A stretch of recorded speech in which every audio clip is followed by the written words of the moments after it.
So how to find out the hybridization magnetic properties in complex compound or coordination compound?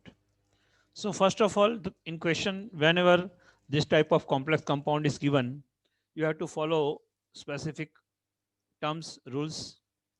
For example, first of all, you have to write the name of the coordinate compound as per IUPAC rules.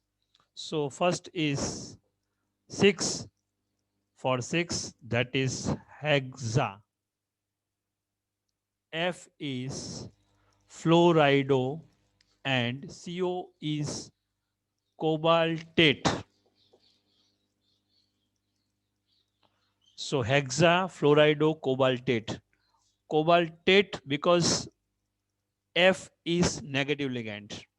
And then here you have to write the oxidation number of central atom, that is to be find like this: CO plus 6 fluorine is equal to -3. Cobalt's oxidation number is to find, fluorine's oxidation number is -1. That's why CO is equal to -3 plus 6, that is +3. This +3 is to be mentioned here by in Roman number. So this is hexafluoridocobalt 3. Sometimes here iron word is also written because this is negatively charged complex. So after that, the second step is to write the electronic configuration of central atom, that is cobalt. Cobalt's atomic number is 27. So it is argon 18 plus 4s2 20 plus 3d 7. So this is the electronic configuration in normal condition of cobalt atom. Now this cobalt, as we know, is in form of CO3 plus. So CO3 plus, it's argon, it's 4s0 and 3d. Two electrons are removed from 4s and one electron will be removed from 3d. So final electronic configuration of cobalt 3 plus is CO argon 3d6. So we should write like this: argon, then this is 3d6. 3d orbital is of 5 types and 3d6. When we are adding 6 electrons, first of all, 1 electron will go to all 5 orbitals. The 6th electron will go to the second time here.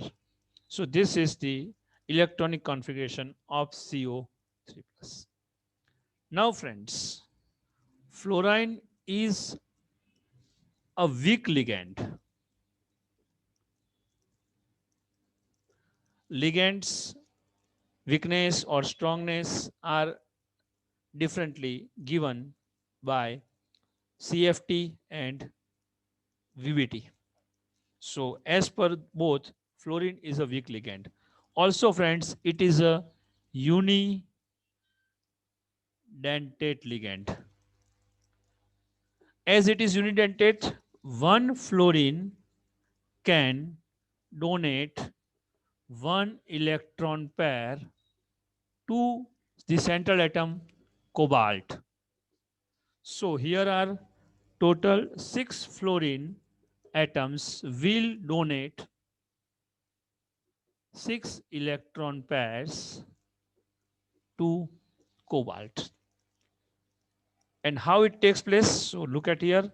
This is now CO F6 3 minus. Here is argon.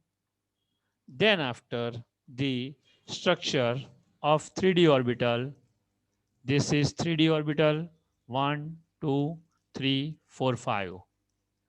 In 3d orbital, all the suborbitals are, friends, occupied, and that's why there will no single electron pair will enter in 3d orbital.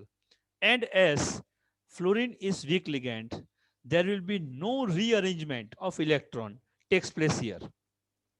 If instead of fluorine, cyanide or any more strong ligand is present, in that case, it is possible to rearrange this. But here, this will not rearrange, and that's why after this, the next orbital will come 4s, which is 0, then 4p, which is also empty.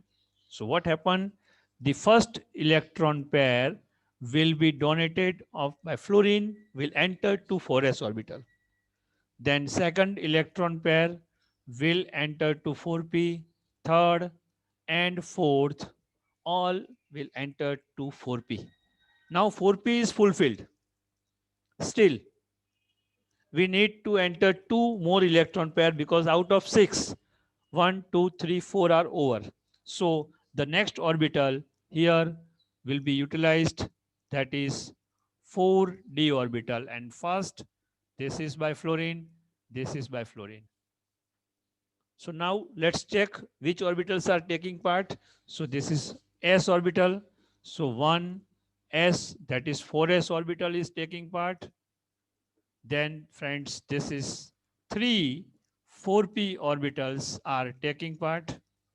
And friends, 2, this is 4d orbitals taking part. So total, you can see here 1 plus 3 plus 4, 6. And the hybridization sp3d2.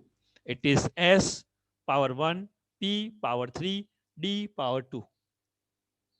So total is 6 sp3d2 hybridized orbitals will be formed, right? Now, as per sp3 hybridization, sp3d2 hybridization, there is a octahedral is the shape which we discussed in last lecture. And friends, the bond angle is 90 degree. So what is or what should be the structure of this one? Though if structure, central atom is CO, it is written in between, and total 6 fluorides are to be written like this octahedral shape. So this is, you can see, octahedral shape, and this is 3 minus. One last thing here is about its magnetic property. For magnetic property, the formula mu is equal to under root n into n plus 2 Bohr magneton is to be used, where n is number of unpaired electron. Now you can see in this complex, there isn't any single electron, but here you can see 1, 2, 3, 4. So here total 4 electrons. I repeat, 1, 2, 3, 4. These 4 electrons are unpaired, and that's why n is equal to 4. So mu is equal to 4 into 4 plus 2, that is root 24. 4 plus 2, 6. 6 4s are 24, which is nearby to 25. So 4.9 Bohr magneton is called is its magnetic momentum. One thing. Second thing, as unpaired electrons are present, it is to be said paramagnetic. It is to be said paramagnetic. So these important things you have to mention always. First of all, what is the hybridization takes place? From hybridization, its shape and friend bond angle. Bond angle is 90 degree, and last is either it is diamagnetic or it is paramagnetic. If it is paramagnetic, its magnetic momentum will be 0. But sorry, it is diamagnetic, its magnetic momentum will be 0. But if it is paramagnetic, means unpaired electrons are present. In that case, the value of mu is to be found in Bohr magneton unit.